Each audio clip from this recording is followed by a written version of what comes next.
गाना योगी पंडित पुट्टराज गवाई। इस तस्वीर में जो दिखाई दे रहे हैं यही गाना योगी पंडित पुट्टराज गवाई है। इन्हीं के बारे में इस लेसन में दिया गया है। इसके लेखक का नाम है रमेश गौड़ MK। ಜಗತ್ತಿನ ಅನೇಕ ಸಾಧಕರ ಜೀವನವನ್ನು ಸಿಂಹಾವಲೋಕನ ಮಾಡಿದಾಗ ಅವರು ತಮಗಿಷ್ಟವಾದ ಕ್ಷೇತ್ರದಲ್ಲಿ ಹಿಮಾಲಯದೆತ್ತ ಸಾಧನೆ ಮಾಡಿ ಜಗತ್ತೇ ನಿಬ್ಬೆರಗಾಗಿ ತಮ್ಮತ್ತ ಹೊರಳುವಂತೆ ಮಾಡಿದ್ದಾರೆ.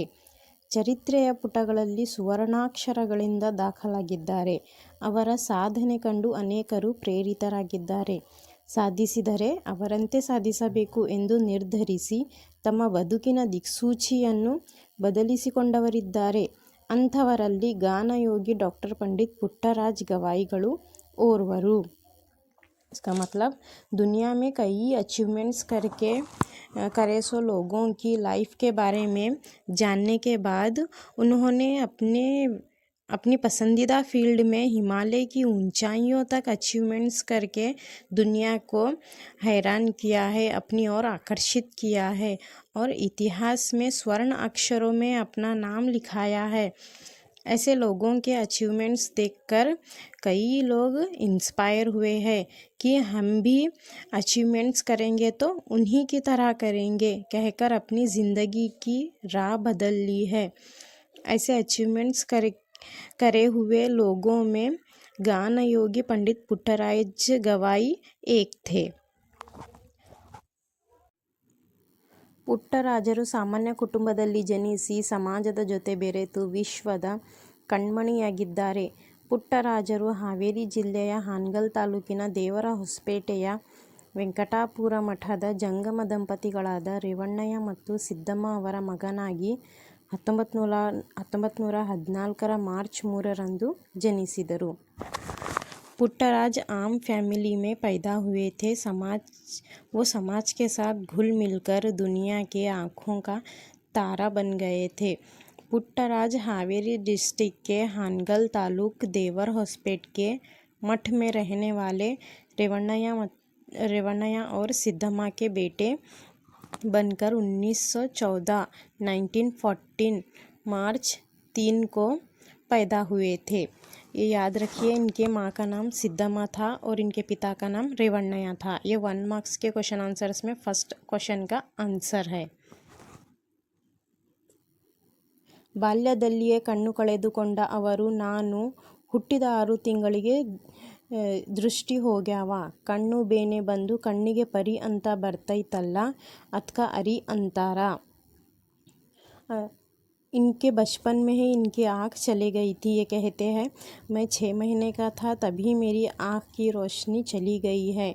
आँखों की बीमारी आकर उनके आँखों में पर्दा आ गया था। आवाग बरी नाटी वैद्य इत्तु।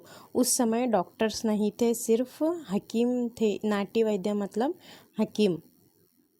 ಅವರು ಕಣ್ಣುಗುಡ್ಡಿಗೆ ತೊನಸಿಯನ್ನು ನಾಯಿಯ ಮೈಮೇಲಿರುವ ಹುಳು ಮುಟ್ಟಿಸಬೇಕು ಅಂತ ಹೇಳಿದರು। वह हकीम उनके माता पिता उन्हें वो हकीम के पास ले जाते हैं और हकीम कहते हैं कि इनके आँख के पर्दे पर तोनसी नाम का एक कीड़ा होता है। इस तस्वीर में जो दिखाई दे रहा है ना, इसे तोनसी हुड़ा कहते हैं। ये एक कुत्ते के जिस्म में रहने वाला कीड़ा है। वो हकीम कहते हैं कि ये इस कीड़े को उनके आँख के पर्दे पर टच कराना चाहिए। ಆಗ ಮುಟ್ಟಿಸುವಾಗ ತೊನಸಿ ಕೈಜಾರಿ ಕಣ್ಣು ಒಳಗ ಬಿದ್ದು ಬಿಟ್ಟವು। ಆವಾಗ ಅದು ಹರಿಯುವುದರ ಬದಲು ಗುಡ್ಡಿನ ಹರಿದು ಕಣ್ಣು ಹೋಗಿ ಬಿಟ್ಟವು। ಹೀಗೆ ಹೇಳುವಾಗ ಗವಾಯಿಗಳಲ್ಲಿ ಯಾವ ವೇದನೆಯೂ ಇರುತ್ತಿರಲಿಲ್ಲ। उस तोनसी कीड़े को उनके आँख के पर्दे पर टच कराते समय वो फिसल कर आँख के अंदर चला जाता है। वो पर्दा फाड़ने की जगह आँख की पुतली को ही फाड़ देता है। इससे उनकी आँख की रोशनी चली जाती है। ऐसा कहते समय पुट्टಯ್ಯ को कोई अफसोस, वेदने मतलब अफसोस नहीं था। ಬಾಲಕ ಪುಟ್ಟಯ್ಯನಿಗೆ ಹಾರ್ಮೋನಿಯಂ ನುಡಿಸುವ ಆಸೆ।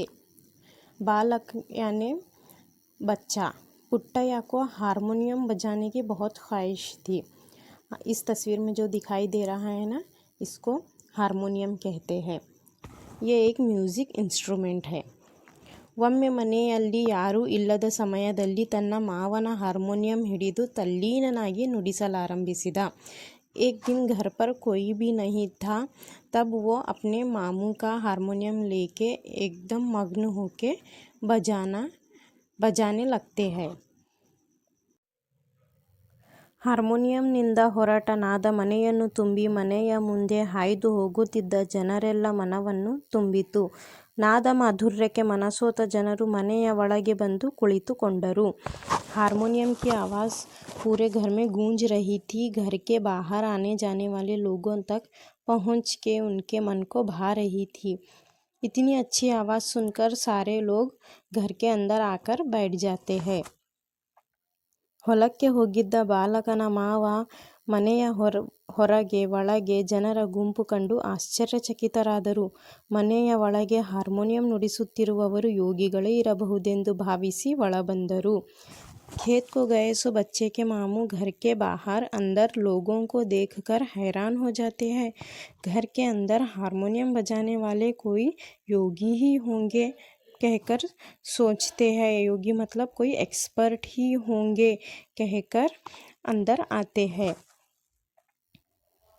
ತಲ್ಲೀನನಾಗಿ ಹಾರ್ಮೋನಿಯಂ ನುಡಿಸುತ್ತಿದ್ದ ಪುಟ್ಟ ಬಾಲಕನನ್ನು ಕಂಡು ನಿಬ್ಬೆರಗಾದರು।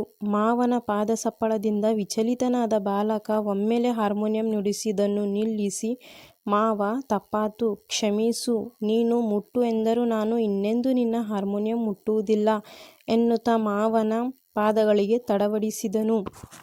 मग्न होके हारमोनियम बजा रहे सो छोटे बच्चे को देखकर हैरान हो जाते हैं। मामू के पैरों की आवाज़ सुनकर बच्चा घबरा के हारमोनियम बजाना छोड़ देता है। मामू, गलती हो गई, तुम छूने के लिए कहोगे फिर भी मैं तुम्हारा हारमोनियम नहीं छूऊंगा कहकर मामू के पैर ढूंढने लगता है।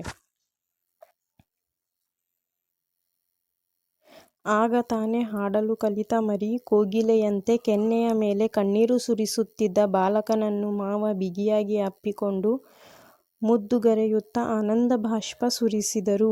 ಮಗು, ಇಂದಿನಿಂದ ಇದು ನನ್ನ ಹಾರ್ಮೋನಿಯಂ ಅಲ್ಲ, ನಿನ್ನದು, ನಿನ್ನದೇ, ಅದು ನಿನ್ನ ಆಸ್ತಿ ಎಂದರು। अभी अभी गाना सीखा हुआ कोयल का बच्चा, कोगिले मतलब कोयल का बच्चा गाल पर आंसू बहा रहा सो बच्चे को गले से लगा लेते हैं और उससे प्यार करते हैं और खुशी के आंसू बहा देते हैं। आनंद भाष्पा मतलब खुशी के आंसू।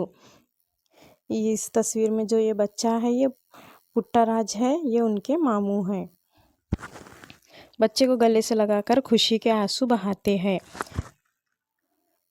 ಹೀಗೆ ಮೈಮರೆತು ಹಾರ್ಮೋನಿಯಂ ನುಡಿಸುತ್ತಿದ್ದ ಆ ಬಾಲಕನೇ ಸಂಗೀತ ಲೋಕದಲ್ಲಿ ಧ್ರುವ ತಾರೆಯಂತೆ ಸದಾಕಾಲ ಬೆಳಗುತ್ತಿರುವ ಗಾನಯೋಗಿ पंडित पुट्टराज गवाईಗಳು, चंद्रशेखरಯ್ಯನವರೇ ಅವರ ಸೋದರ ಮಾವ।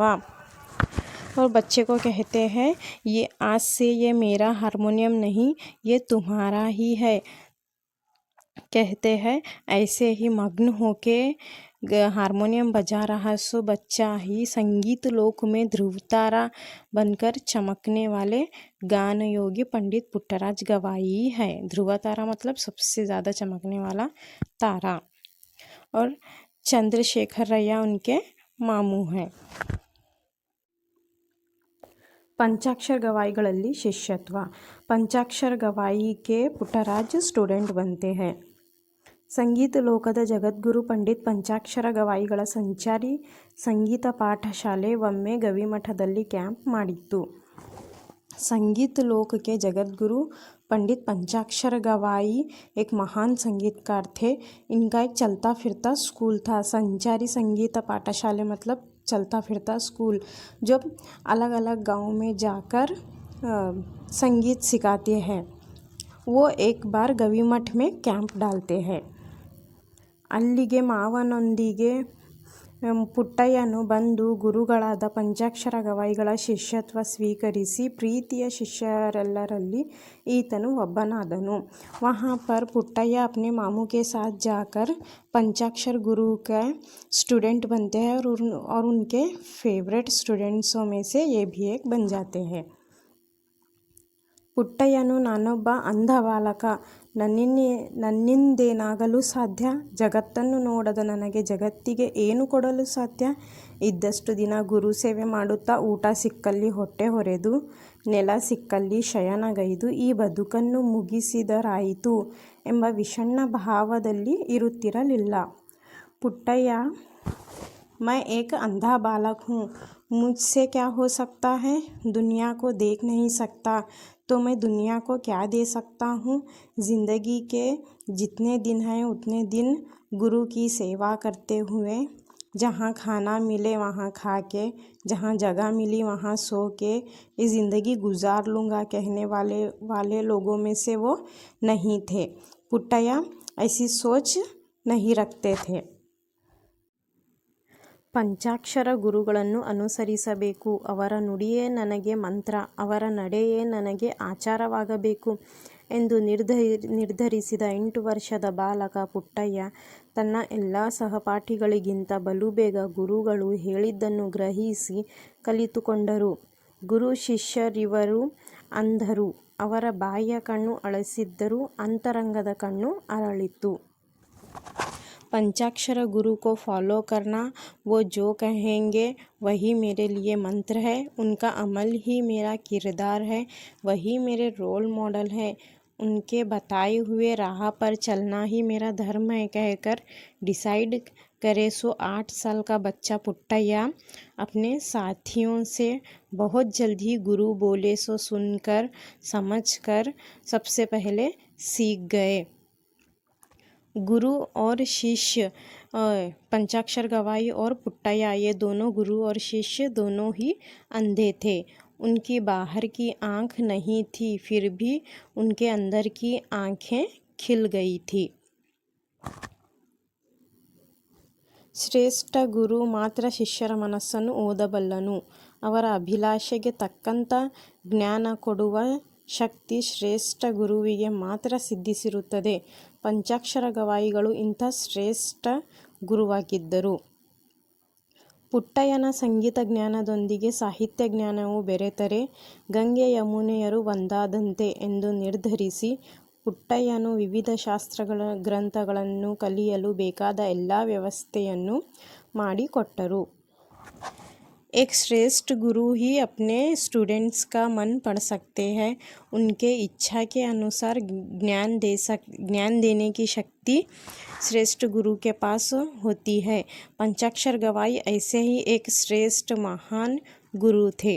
पुट्टಯ್ಯ के संगीत के ज्ञान के साथ साहित्य का ज्ञान, साहित्य मतलब लिटरेचर, साहित्य का ज्ञान मिल जाए तो गंगा यमुना का मिलने का जैसा होगा कहकर पुट्टಯ್ಯ को अलग अलग शास्त्र ग्रंथ सीखने के लिए जो चाहिए वो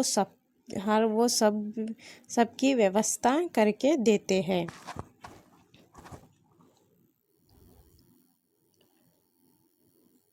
ಅದರ ಪ್ರತಿಫಲವಾಗಿ ಪುಟ್ಟಯ್ಯ ಪಾಣಿನಿಯ ಅಷ್ಟಾಧ್ಯಾಯಿ, ಶರ್ವವರ್ಮನ ಕಾತಂತ್ರ, ಕೇಶಿರಾಜನ ಶಬ್ದಮಣಿ ದರ್ಪಣ, ನಿಜಗುಣ ಶಿವಯೋಗಿಗಳ ಕೈವಲ್ಯ ಪದ್ಧತಿ ಜೊತೆಗೆ ತರ್ಕಶಾಸ್ತ್ರ, ನ್ಯಾಯಶಾಸ್ತ್ರ, ಶಬ್ದಾನುಶಾಸ್ತ್ರ, ಛಂದಶಾಸ್ತ್ರ ಹಾಗೂ ಕನ್ನಡ ವ್ಯಾಕರಣವನ್ನು ಶಾಸ್ತ್ರಬದ್ಧವಾಗಿ ಕಲಿತರು।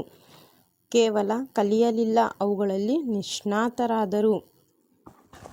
इसकी वजह से पुट्टಯ್ಯ पाणिनि की अष्टाध्याय, पाणिनि लिखे सो अष्टाध्याय, ये बुक्स है, उनकी कृति है पाणिनि की अष्टाध्यायी, शर्ववर्मा की कातंत्र, केशिराज की शब्दमणि दर्पण, निजगुण शिवयोगी की कैवल्य पद्धति, इसके साथ और तर्कशास्त्र, न्यायशास्त्र, शब्दानुशास्त्र, छंदशास्त्र और कन्नड़ व्याकरण मतलब कन्नड़ ग्रामर शास्त्रबद्धವಾಗಿ ಕಲಿತರು, मतलब रूल्स एंड रेगुलेशन के साथ सीख जाते हैं। सिर्फ सीखते ही नहीं उसमें एक्सपर्ट हो जाते हैं। निष्णातराದರು मतलब उसमें एक्सपर्ट बन जाते हैं पुट्टಯ್ಯ। ಕಣ್ಣು ಕಾಣದ ಪುಟ್ಟರಾಜರು ಸದಾಕಾಲ ಬೇರೆಯವರ ಸಹಾಯ ಪಡೆದೇ ಓದಿಸುವ ಹಾಗೂ ಬರೆಸುವ ಕೆಲಸ ಮಾಡಬೇಕಾಗಿತ್ತು. ಇದರಿಂದ ಮುಕ್ತರಾಗಲು ಪುಟ್ಟರಾಜರು ಬ್ರೈಲ್ ಲಿಪಿ ಕಲಿತು ಅದರಲ್ಲಿ ಪಾರಂಗತರಾದರು. ಪುಟ್ಟರಾಜ अंधे थे, इस वजह से उनको हमेशा पढ़ने के लिए और लिखने के लिए दूसरों की मदद लेनी पड़ती थी। इससे छुटकारा पाने के लिए ब्राइल लिपि सीखते हैं और उसमें एक्सपर्ट बन जाते हैं। ಸಮಾಜಕ್ಕೆ ಮುಡುಪಾದ ಜೀವ. ಪಂಚಾಕ್ಷರ ಗವಾಯಿಗಳ ಸಂಚಾರಿ ಪಾಠಶಾಲೆಯು ಹೊಳೆಆಲೂರಿನಲ್ಲಿ ಕ್ಯಾಂಪ್ ಹಾಕಿದ್ದ ಸಂದರ್ಭದಲ್ಲಿ ತಾಯಿಯಾದ ಸಿದ್ದಮ್ಮನವರು ಬೆಳೆದು ದೊಡ್ಡವನಾದ ಪುಟ್ಟರಾಜನನ್ನು ಕಾಣಲು ಬಂದರು. पंचाक्षर गवाई का संचारी पाठशाले मतलब चलता फिरता स्कूल होड़ेआलूर में कैंप डालते हैं। उस समय पुट्टಯ್ಯ की माँ सिद्धम्मा छोटे से बड़ा हुआ सो वो अपने बेटे को देखने के लिए आती है। ಸಂಗೀತದ ಸಕಲ ವಿದ್ಯೆಗಳಲ್ಲಿ ಪಾರಂಗತನಾದ ಮುದ್ದು ಮಗನನ್ನು ನೋಡಿದ ತಾಯಿಗೆ ಅಂತಃಕರಣ ತುಂಬಿ ಬಂತು. संगीत के हर एक विषय में एक्सपर्ट हुए सो अपने बेटे को देखकर उनकी माँ का दिल भर आता है। ಪಂಚಾಕ್ಷರ ಗವಾಯಿಗಳ ಪಾದಕ್ಕೆರಗಿ ಸೆರಗೊಡ್ಡಿ ಮಗನನ್ನು ಮನೆಗೆ ಕಳುಹಿಸಿಕೊಡುವಂತೆ ಬೇಡಿಕೊಂಡಳು. पंचाक्षर गवाई के पैरों पर गिरकर अपने बेटे को घर वापस भेजने के लिए बोलती है. ಗವಾಯಿಗಳು ಅವನು ಬಂದರೆ ಕರೆದುಕೊಂಡು ಹೋಗು ತಾಯಿ ಎಂದು ವಾತ್ಸಲ್ಯಪೂರ್ಣವಾಗಿ ಹೇಳಿದರು. तब पंचाक्षर गवाई अगर वो तुम्हारे साथ आना चाहे तो तुम ले जाओ माँ कहकर प्यार से नर्मागी से कहते हैं. सिद्धम्मनವರು पुट्टಯ್ಯನೆಡೆ ಬಂದು ಮನೆಗೆ ಬರುವಂತೆ ಕೇಳಿಕೊಂಡರು.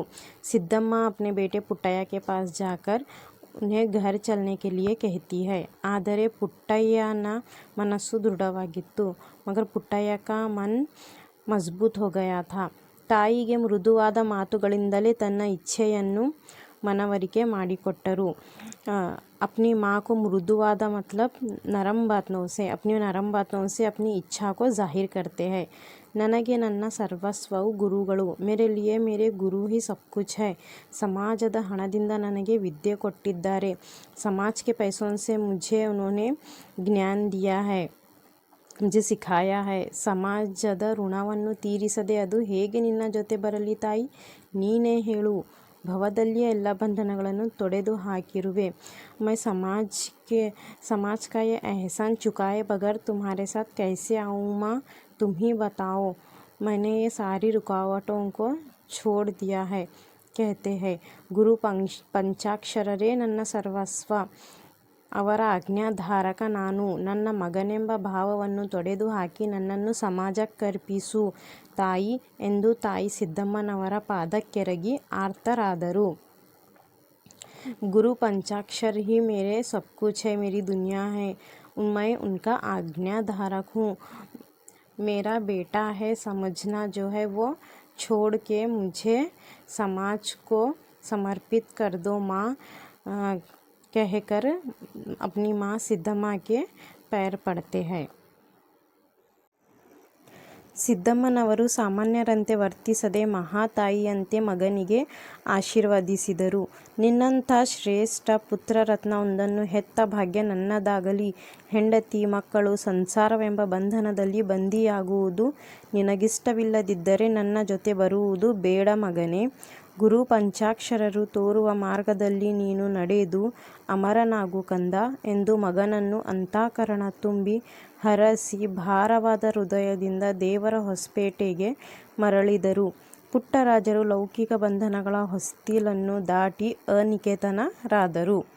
सिद्धम्मा आम लोगों की तरह बर्ताव ना करके एक महान माँ की तरह अपने बेटे को आशीर्वाद देती है. तुम्हारे जैसा श्रेष्ठ बेटा हीरे को पैदा करने का भाग्य मुझे मिला है।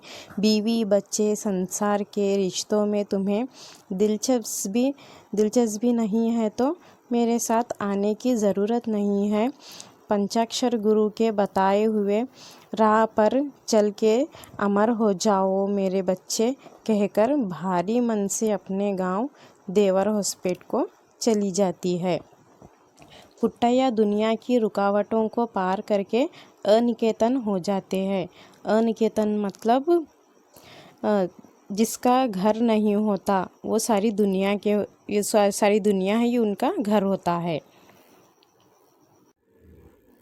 ಗಾಂಧಿ ತತ್ವಾನುಯಾಯಿಗಳಾದ ಪಂಚಾಕ್ಷರ ಗವಾಯಿಗಳು ಭಾರತದ ಸ್ವಾತಂತ್ರ್ಯ ಚಳುವಳಿಗೆ ಮುಖ್ಯ ಪ್ರೇರಣೆಗಳಲ್ಲೊಂದಾದ ಖಾದಿ ಬಟ್ಟೆಯನ್ನು ಧರಿಸಿಕೊಳ್ಳುವುದರ ಮೂಲಕ ಸ್ವದೇಶಿ ಆಂದೋಲನಕ್ಕೆ ಕೈಜೋಡಿಸಿದರು. ಅವರೊಂದಿಗೆ ಪುಟ್ಟರಾಜರು ಖಾದಿ ಬಟ್ಟೆಯನ್ನು ತೊಡುವ ಪ್ರತಿಜ್ಞೆ ಮಾಡಿದರು.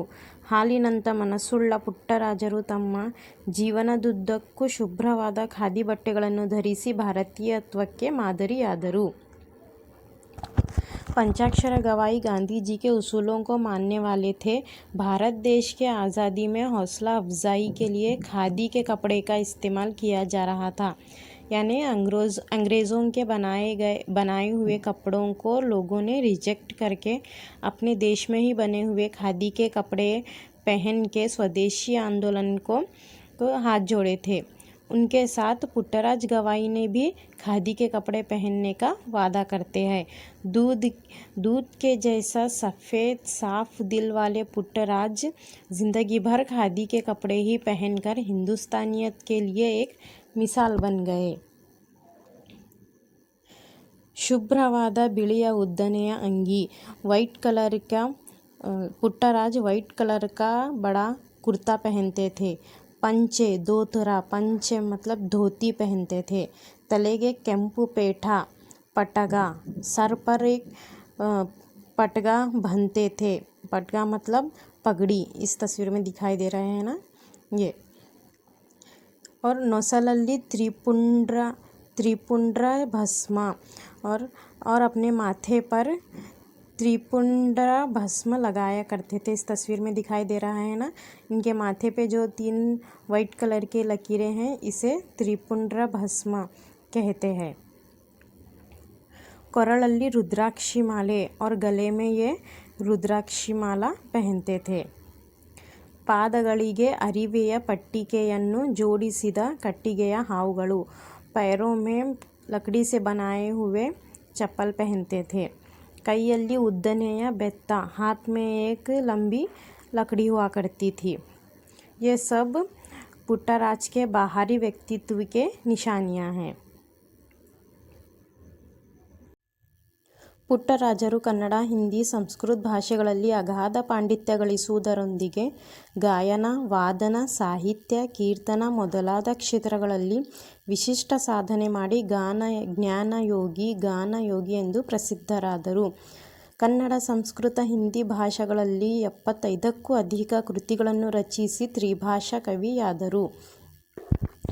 पुट्टराज कन्नड़ा, हिंदी, संस्कृत लैंग्वेजेस में बेपनाह महारत हासिल करने के साथ ही गाना, बजाना, साहित्य, कीर्तन इन सब में भी महारत हासिल करके गान योगी कहकर फेमस हुए। कन्नड़ा, संस्कृत, हिंदी भाषाओं में 75 से भी मतलब 75 से भी ज़्यादा किताबें लिखकर त्रिभाषा पोएट बन गए। ಅವರ ಸಾಧನೆಗೆ ನಾಡೋಜ್, ಬಸವಶ್ರೀ, ಪದ್ಮಭೂಷಣ, ಗೌರವ ಡಾಕ್ಟರೇಟ್ ಮುಂತಾದ ಗೌರವ ಪ್ರಶಸ್ತಿಗಳು ಸಾಲುಗಟ್ಟಿ ಬಂದವು. ಹೀಗೆ ಸಂಗೀತ ಲೋಕದ ಧ್ರುವ ನಕ್ಷತ್ರರಾಗಿ ಸಾವಿರಾರು ಶಿಷ್ಯರ ಬದುಕಿಗೆ ದಿವ್ಯ ಬೆಳಕಾದ ಗಾನಯೋಗಿ ಡಾಕ್ಟರ್ ಪಂಡಿತ್ ಪುಟ್ಟರಾಜ್ ಕವಿ ಗವಾಯಿಗಳು ದಿನಾಂಕ 17/9/2010 ಅನಂತವಾದರು, ಇತಿಹಾಸದಲ್ಲಿ अमररादरू। इनके अचीवमेंट्स के लिए इन्हें नाडोज, बसवश्री, पद्म भूषण, डॉक्टरेट की डिग्री, ये सब इनाम यानी अवार्ड्स मिले थे। ऐसे ही संगीत लोक में ध्रुव तारा बनकर पोलर स्टार चमकने वाला तारा बनकर हजारों शिष्यों के जीवन की रोशनी बनके गान योगी डॉक्टर पंडित पुट्टराज गवाई 17 तारीख 9वां महीना 2010 को इस दुनिया से चले गए और इतिहास में वो अमर हो गए। प्यारे बच्चों, इस लेसन से हमें सीखने को मिलता है कि पुट्टराज की आंखें नहीं थी, फिर भी उन्होंने संगीत क्षेत्र में कितने अचीवमेंट्स किए। लेकिन हमारे पास तो सब कुछ है। अपने पसंदीदा फील्ड में खूब मेहनत करके नाम कमाना चाहिए, समाज के लिए कुछ करना चाहिए। मैं कमज़ोर हूँ, यह मुझसे नहीं हो सकता, ऐसी सोच नहीं रखनी चाहिए। अगर हम मन लगाकर मेहनत करें तो कुछ भी हासिल कर सकते हैं। तो ऐसे ही आप लोग भी मन लगाकर पढ़ाई करके 10th का रिज़ल्ट अच्छा लाइए। Thank you.